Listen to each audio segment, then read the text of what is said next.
em pautas temas de interesse da comunidade.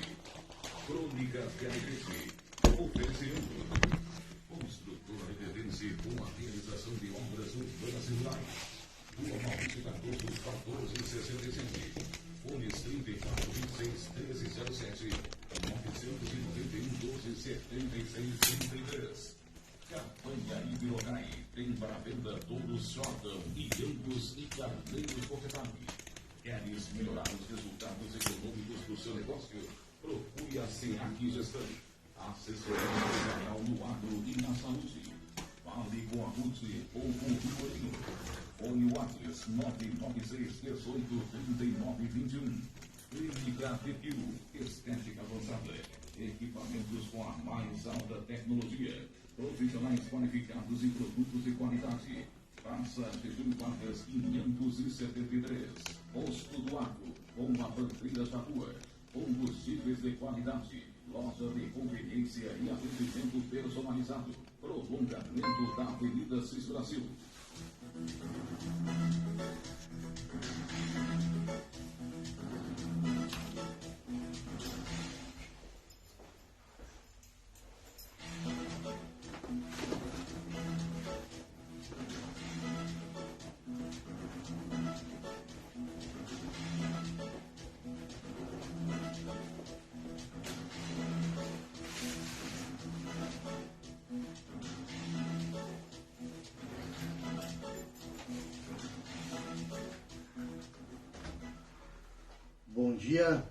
Bom dia, amigos do programa Crônicas de Alegrete. Estamos começando mais um programa da família conservadora e a voz da direita no município e na região. Hoje, como os amigos devem ter percebido, estou avulso na bancada, Eliopes. Meu amigo Coronel Ronaldo foi visitar os familiares no Ceará. Fugiu do frio, né, tio? O homem não começou a dar uma engrossada no caldo, o homem deu no pé. É pelo fino, né, que a gente diz. Nós aqui somos pelo grosso, né? Nós não... E o Coronel Castro não resistiu o baque do Vasco e está hospitalizado ainda, né?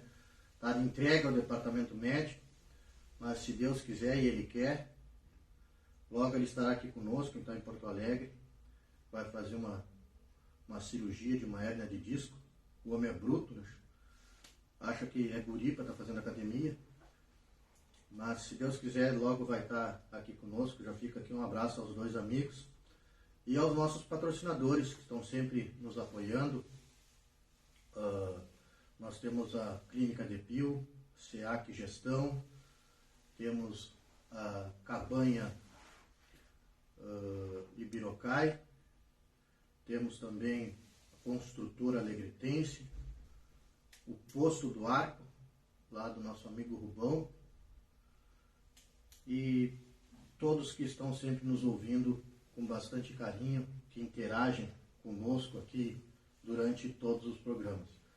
Mais uma vez eu vou solicitar escusas ao pessoal, que nós não podemos estar acompanhando pelo Facebook. Essa técnica cabia ao Coronel Castro, e aí ele não está aqui conosco, e meu celular acaba sempre aqui transmitindo pelo Facebook para vocês.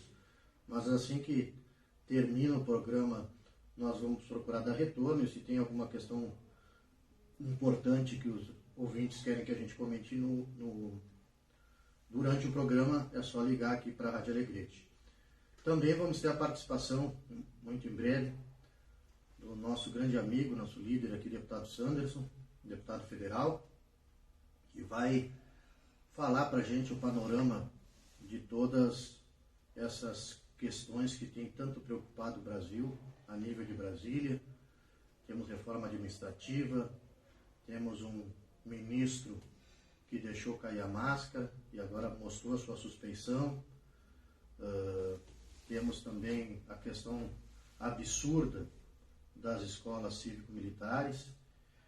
Enfim, temos bastante assunto para debater e ninguém melhor que o deputado Sanderson para nos trazer essa realidade diante da credibilidade que tem junto à sociedade alegretense e ao Estado do Rio Grande do Sul e Brasil.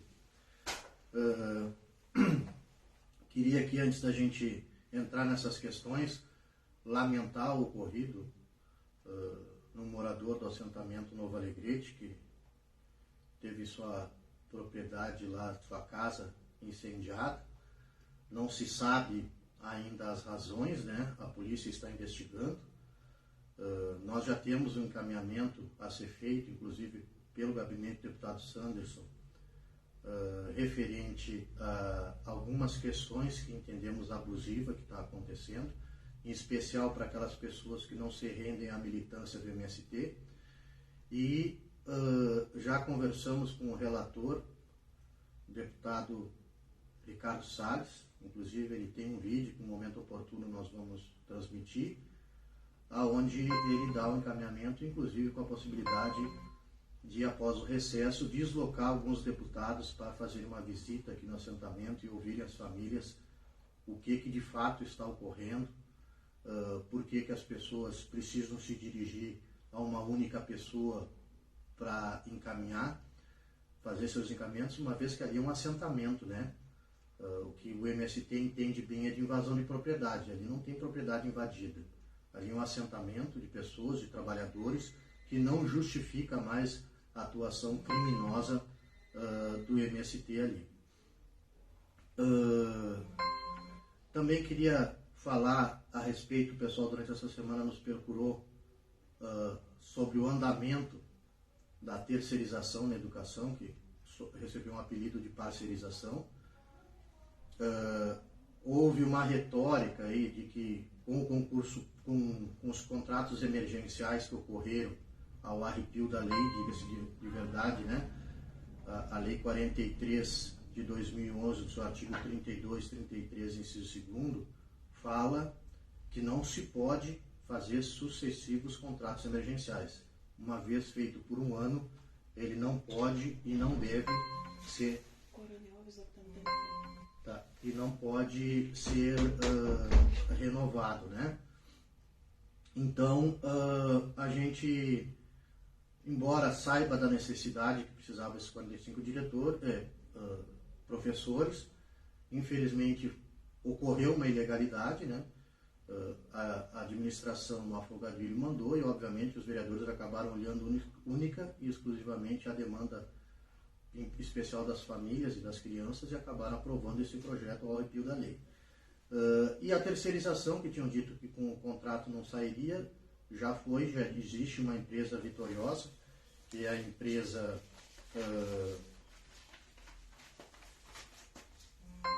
ADPEX, Associação de Desenvolvimento de Projetos Educacionais, Culturais e Sociais, que já está atuando em Canela, Itaqui. Eu tenho aqui Canela e Itaqui, mas são 4 cidades. Taquari também, tem mais uma cidade agora que não me recordo qual é o nome que essa empresa está atuando. Há uma bacatela de 10.224.744,50 por ano. Vai ser R$1.022.474,45 mês de despesas para pagar esses terceirizados, né? E aí fica as questões de esse investimento tão alto para custear essas ações que talvez pudessem ter sido realizadas pelo município se tivesse concurso público, se tivesse investimento nos prédios públicos, em especial nas escolas educacionais, que a gente tem visto aí o que tem ocorrido. Coronel Castro está conosco? Não, ela disse que ele estava no telefone, então é que ele está ouvindo aqui. Tá. Mas então, seguindo neste compasso, agora, seguidinho, nós vamos falar com o deputado Sanderson, mas é importante a gente já começar a conversar referente ao absurdo que ocorreu esta semana, que foi o pronunciamento do ministro Barroso, como muito bem falou o deputado Sanderson num discurso em outro momento, que o chamou de jocoso, que foi a época em que ele falou perdeu Mané para um brasileiro, se não me falha a memória, nos Estados Unidos. Então, o ministro Barroso é o mesmo aquele, se vocês não se lembram, foi o mesmo ministro que falou também que eleição não se ganha, se toma, né? Se vocês recordarem, ele foi flagrado num dos áudios falando mais dessa peripécia aí. E agora, por último, falou em alto bom som, porque no alto da sua vaidade, da sua soberba, ele foi vaiado pelas enfermeiras lá, e ele disse que vencemos o bolsonarismo. Então, se alguém tinha alguma dúvida da conduta desse senhor, hoje as máscaras caíram exatamente, é isso que eu estou dizendo. Embora eles estejam com o poder todo na mão, a soberba, a vaidade é tão grande que eles vão acabar tropeçando na própria saliva de tanto ódio que eles disseminam. E aí querem colar pecha de discurso de ódio para os outros. Vê o caso do presidente Bolsonaro, um absurdo, uma aberração jurídica. O caso da absolvição do Lula, uma aberração jurídica. O caso quando o ministro Alexandre de Moraes proibiu de falar da proximidade do Lula aos governos totalitários da Nicarágua, de Cuba, de Venezuela, e a gente hoje está saltando aos olhos. A questão também do Foro de São Paulo, que era um mito, que não existia, que era invenção, que eles nos chamam de extrema-direita. Nós somos direitas, não existe extrema-direita, existe extrema-esquerda. E então todas essas questões que aconteceram, e agora as máscaras estão caindo. O senhor ministro Barroso, como muito bem o deputado Sanderson falou, esse jocoso, tropeçou na própria saliva, na própria vaidade, na própria soberba digna de boa parte dos ministros que estão lá no STF. Bom dia, deputado Sanderson. Bom dia, meu amigo doutor Alexandre Machado. Sempre um prazer falar com o Alegre Guedes. E eu ouvi aí seu comentário, é exatamente isso. Mas sabe que esse amigantamento dos ministros do STF, ele só acontece graças à omissão do parlamento. Essa inércia do parlamento, e não é só o Senado, a Câmara também. O Senado tem a função de fazer o controle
assim, essa sua fala, em especial, eu estava comentando aqui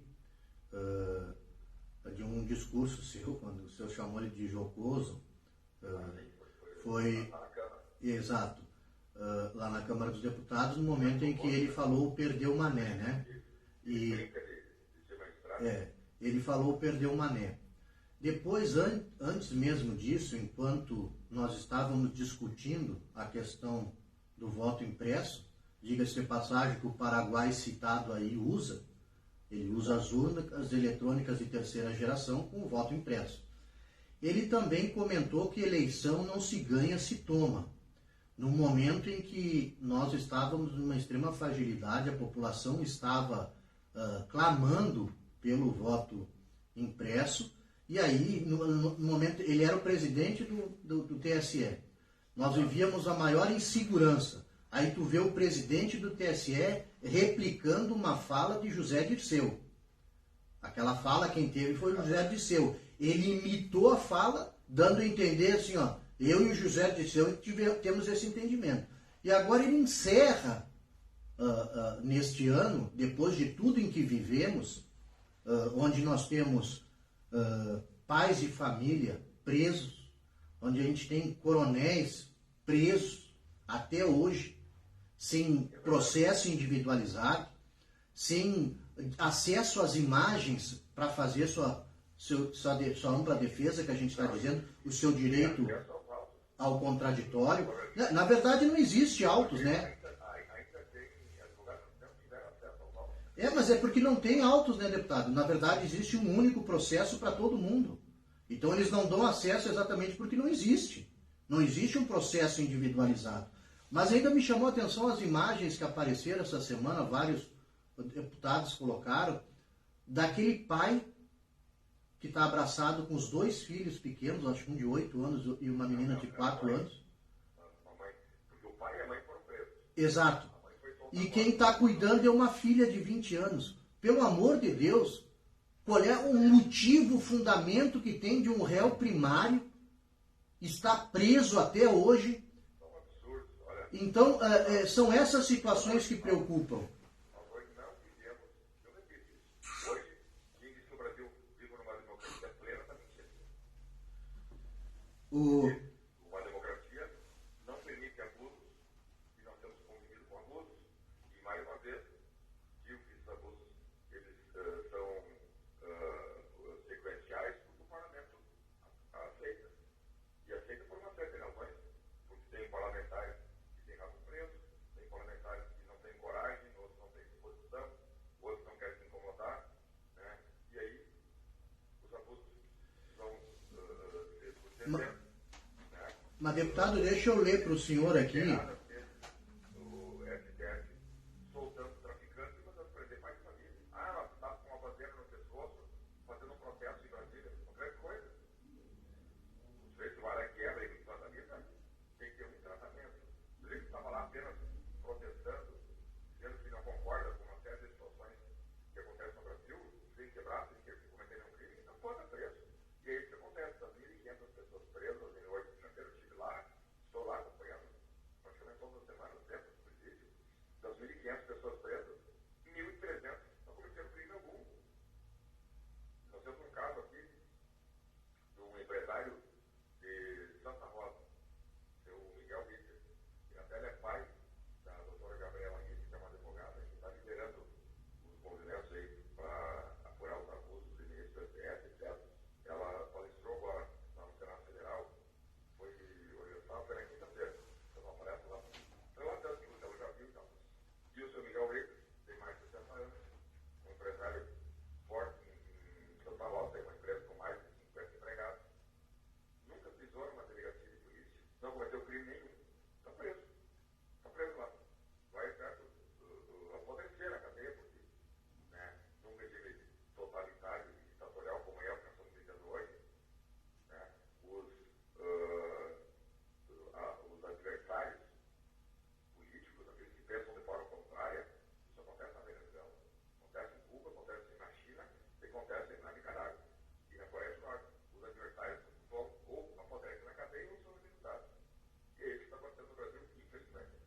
Mas, deputado, é importante aqui, ó, a lei 1079 de 1950, que fala, é a lei do impeachment, né? Sim. Olha só o que diz o artigo 39 sobre os ministros do Supremo Tribunal Federal. São crimes de responsabilidade dos ministros do Supremo Tribunal Federal. Inciso segundo, proferir julgamento quando por lei seja suspeito na causa. Terceiro, exercer atividade político-partidária. Quinto, proceder de modo incompatível com a honra, dignidade, decoro e suas funções. O que a gente mais tem visto, o próprio agora que se aposentou, o Lewandowski mesmo foi fazer uma palestra lá para membros do MST. Agora, o Barroso tem feito falas reiteradas de cunho político. E principalmente essas questões de impedimento, né? Olha o Alexandre de Moraes tomando decisões quando se trata de Bolsonaro e pessoas aliadas ao Bolsonaro, sendo que ele já demonstrou, e tanto ele como o Barroso, como o Fachin, a questão pessoalizada de indisposição, vamos dizer assim, com o presidente Bolsonaro. Então, e agora a gente preocupou quando a gente viu, que agora a gente pensa, né, agora o presidente Pacheco vai. Aí ele vai lá e fala num pedido de retratação. Imagina se todo criminoso que contraria dispositivo legal tivesse a prerrogativa de se retratar, as cadeias estariam, boa parte delas, vazias. Porque isso aqui, conforme foi lido aqui, foi infringido o dispositivo legal. O princípio da legalidade é norteador da gestão pública. Então, a gente espera, pelo menos, que numa situação como essa, que ficou demonstrado, como a gente está dizendo aqui, né? Foi a questão do eleição não se ganha, se toma. Foi o perdeu mané, que não é palavra de um ministro do STF. E agora vencemos o bolsonarismo, né?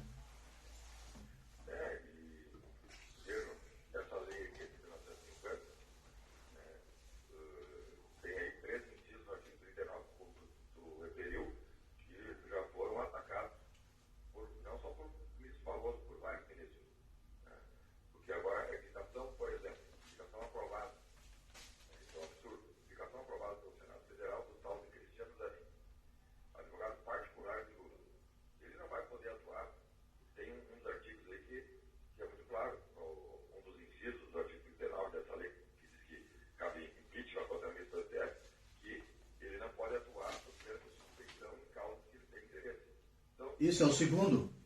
Então, se ele foi um advogado particular, não estou falando aqui de obviamente, o presidente não vai indicar um inimigo seu para ser ministro da STF, mas uma coisa é tu indicar um conhecido, um advogado de renome, um jurista de renome com uma vaga da STF, tu vai indicar o seu advogado particular. A pessoa, se agora, cada ministro vai indicar seu personal trainer para ser uma coisa, o seu advogado para ser aquilo, o médico particular para ser outro.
padeiro, né, médico, dentista, advogado, arquiteto, todos que prestam serviços terão triplicado a sua carga tributária. Então, nós tínhamos aí um projeto de fazer uma reforma tributária, diminuindo carga tributária, diminuindo burocracia, diminuindo aquilo que eles chamam de cipual arrecadatório, que são centenas de normas, de instruções normativas, leis, decretos que tratam sobre arrecadação tributária. A ideia era fazer, então, uma desburocratização com diminuição de carga. Não aconteceu. Né? Ao contrário, a carga vai aumentar. Então, é o cenário que temos. Por isso, lá na Câmara Federal, eu sou do Rio Grande do Sul, que iniciamos o processo ontem, estou agora em estadual. E a ideia nossa, tanto como fizemos no primeiro semestre, identificar ações na oposição, não permitindo ainda mais abusos e buscando levar ao parlamento, a Câmara, a mesa diretora da Câmara, eventuais infrações, cometimentos de crimes de erro explorado por parte do ministro do Presidente da República, que ensejariam impeachment. Já são 8 pedidos de impeachment que tramitam dentro da Câmara, 2 são de mentoria, inclusive, né? E nós não vamos ficar de braços cruzados sob qualquer argumento. Né? Temos aí milhares de pessoas de segmentos a serem protegidos, e a função do parlamento, é isso que nós temos tentado levar aos demais deputados, a função do parlamento é fiscalizar, não é de se meter para o governo. Fiscalizar, cobrar, não aceitar qualquer tipo de arbitrariedade, e aí sim estaremos protegendo a população brasileira de modo geral. Deputado, eu comentava aí quando eu retornei de Brasília, e aqui já de público tinha agradecido ao senhor aí a oportunidade de participar de momentos ímpares aí, inclusive da reunião com o presidente Bolsonaro, enfim. E eu comentava que muitos mexeram comigo na rua, cara, mas eu não acredito. Quando o senhor me mostrou ali aqui, ó, nós estamos recebendo a minuta da reforma tributária 2 horas antes da votação. E aí eu... Sabe que depois essa minuta ainda foi alterada. Então, a última versão foi 30 minutos antes da votação. Isso é uma vergonha. Né? Então, o parlamentar que votou a favor de uma reforma tributária que sequer conhecia, me perdoe, não quero aqui agredir nenhum parlamentar, mas foi irresponsável. Como é que ele vai votar uma coisa que ele não leu? Porque, faltando 30 minutos, foi apresentado um novo texto com 140 páginas. Impossível alguém, 30 minutos, ler 140 páginas, analisá-las, fazer sugestões e pedir emendamento. Impossível. Se o cara fez isso aí, então superou. Ou é irresponsável. Por isso que nós, na bancada do PS, da oposição, em 90% dela, votamos contra. Não vamos aceitar jamais sermos levados como massa de manobra para aprovar uma coisa que vai aviltar e aumentar a carga tributária do Brasil. Isso jamais contará com o meu voto.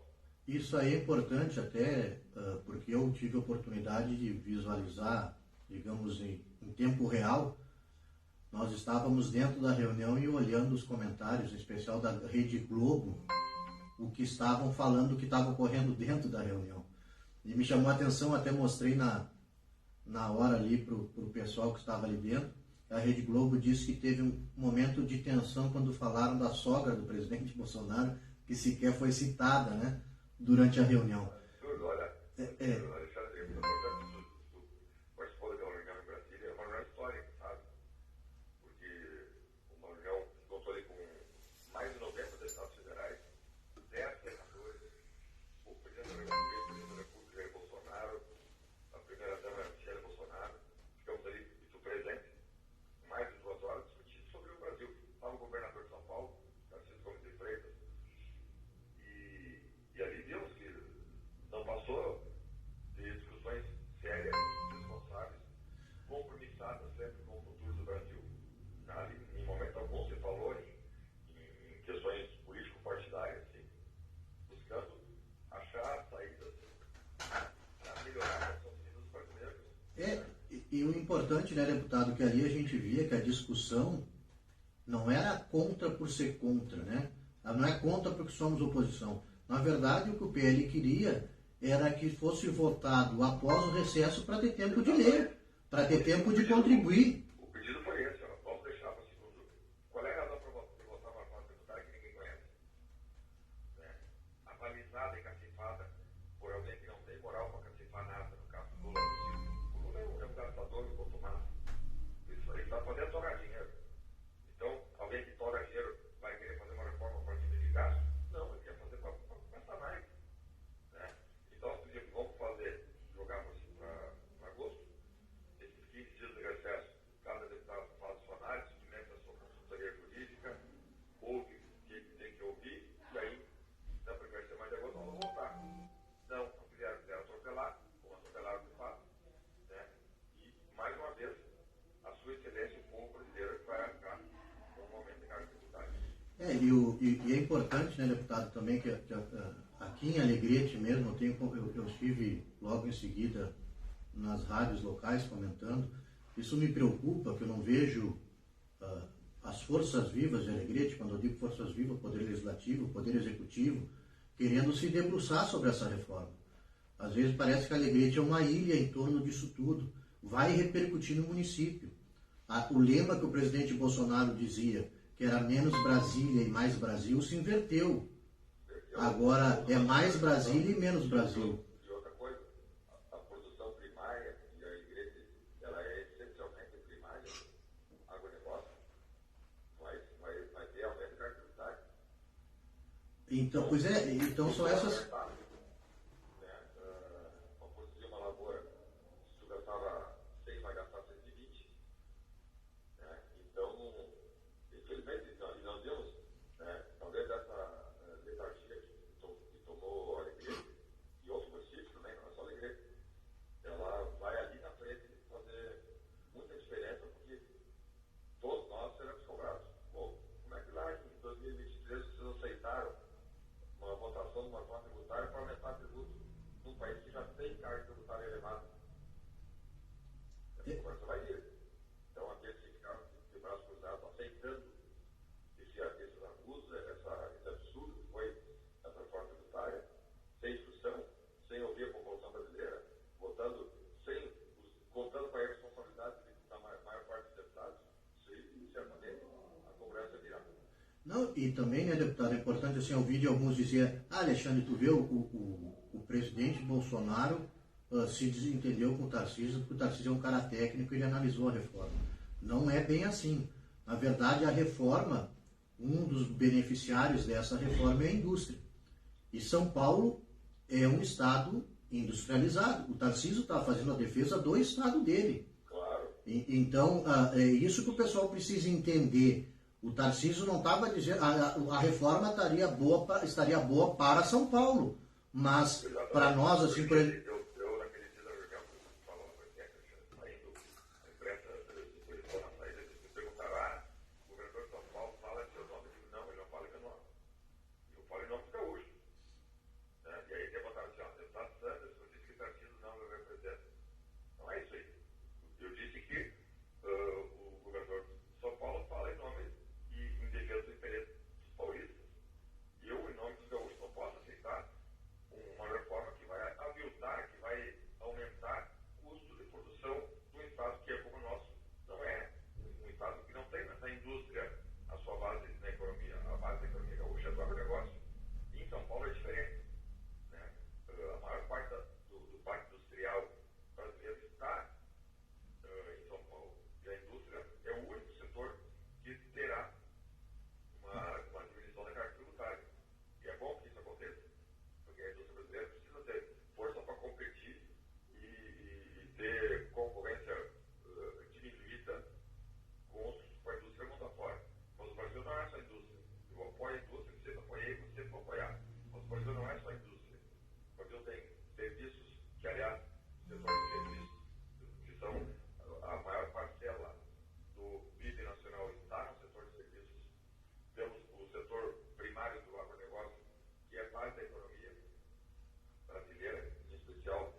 para ver como faz para diminuir burocracia, evitar abusos arrecadatórios, né, excesso de exação, que é aquela gula por esgoelar e morder o contribuinte, como se diz.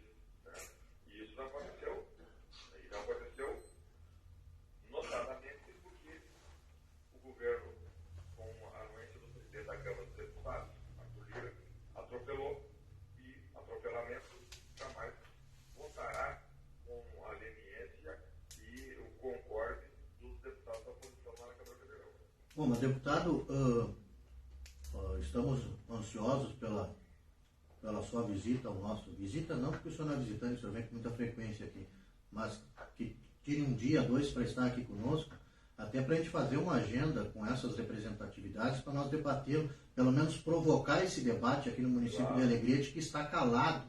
A gente não vê essa preocupação, esse esclarecimento. O pacto federativo foi rasgado. Hoje os municípios vão ter que ir de pires na mão pedir recurso federal, né? Nós vamos assistir à centralização do poder arrecadatório. Então, ao invés do município arrecadar, vai tudo para a União. E a União, conforme a lei complementar, é que vai distribuir. Ela pode distribuir ou não distribuir. Não, se ultrapassou o teto de gasto, nós vamos fazer o repasse para 2024. E aí, como é que fazem o serviço do município de Alegrete? Exato. Mas, deputado, nós temos o Hélio Alves está me devendo 2 minutos e meio. E então nós temos 3 minutos que eu gostaria de lhe ouvir sobre o fechamento das escolas cívico-militares a nível federal. Eu comentava a diferença nossa da direita para a esquerda, de que nós sabemos que a menina dos olhos do governo de esquerda eram os institutos federais, que na verdade foram ampliados das escolas agrotécnicas do regime militar. Mas o governo nunca ameaçou de fechar, mas assim como nós somos pela livre iniciativa, a pessoa podia escolher entre botar um filho na escola militar ou no Instituto Federal, por exemplo, que são 2 entidades de ensino médio, né? E agora, para mostrar a visão desses governos totalitários, eu presidente Lula, não gosto do modelo das escolas cívico-militares, eu entendo por fechar. E é isso que a gente diz desses governos totalitários, né? Que não permitem a escolha. Eu não gosto de arma, ninguém usa arma. E nós defendimos, quem quer tem direito de comprar arma. Então, eu gostaria agora que o senhor desse a sua versão desse fato aí do fechamento da escola cívico-militar. Exatamente sobre isso. Né? Eles não têm assim, uma noção de democracia plena. Né? Os institutos federais, inclusive no governo Bolsonaro, não tiveram qualquer prejuízo. Já no primeiro semestre do governo Lula, ou seja, desse governo, acho que era, né? Desse governo, são fases retícias, já tratou de encerrar e nós estamos analisando. Eu mesmo já pedi para a minha assessoria fazer uma análise para ver se há aí um crime de responsabilidade. Porque se tem orçamento, se a lei autoriza, se não traz prejuízo educacional nem pedagógico aos alunos, e se a comunidade escolar não está pedindo o fechamento se deu ou se dará por questões político-partidárias ideológicas, por preconceito. E aí começa o crime de responsabilidade, tanto o ministro da Educação como Lula da Silva, e nós vamos manejar um pedido de impeachment para que tanto o ministro da Educação como o presidente Lula sejam afastados do cargo. Porque eles são o presidente do Brasil, o outro é o ministro da Educação, mas não são donos do Brasil. Eles estão ali fazendo a gestão momentaneamente num mandato de 4 anos, que agora está em 3 anos e meio. Então eles não são donos do Brasil. E temos aí mais de 200 escolas cívico-militares, cuja comunidade escolar adora, aplaude, os pais contentes, o regimento escolar muito bem encaminhado.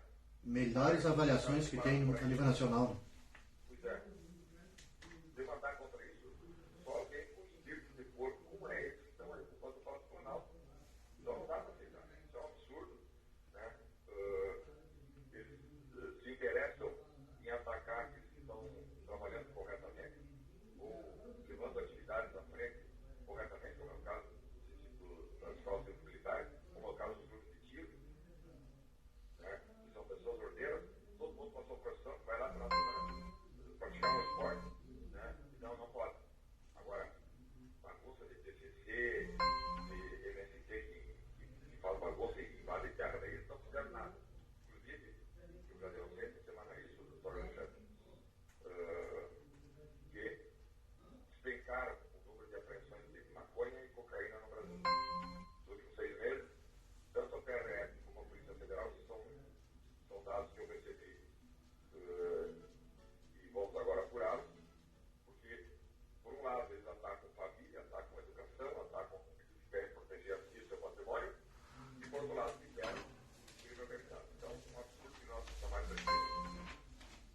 bem, deputado. A gente, infelizmente, está chegando ao final deste programa e é importante essa fala que o senhor fez, porque o presidente Lula precisa entender a diferença entre ato discricionário e um ato vinculado, né? E a gente percebe que ele acha que tudo é discricionário, né? Nunca leu a Constituição. Oi? Nunca leu nada. Lula nunca tinha pedido a Constituição, ou se é que leu alguma coisa, né, tem uma memória frágil, porque ele não é o dono do Brasil. Ele é apenas um gestor temporário. Mas então tá bem, deputado. A gente agradece a sua participação. Tenha um ótimo dia aí, continue nos defendendo com unhas e dentes aí, que nós precisamos muito do senhor. Um abraço e se puder, estarei na igreja. Um abraço a todos. Seja bem-vindo, caro ouvinte. A Rádio de Alegrete.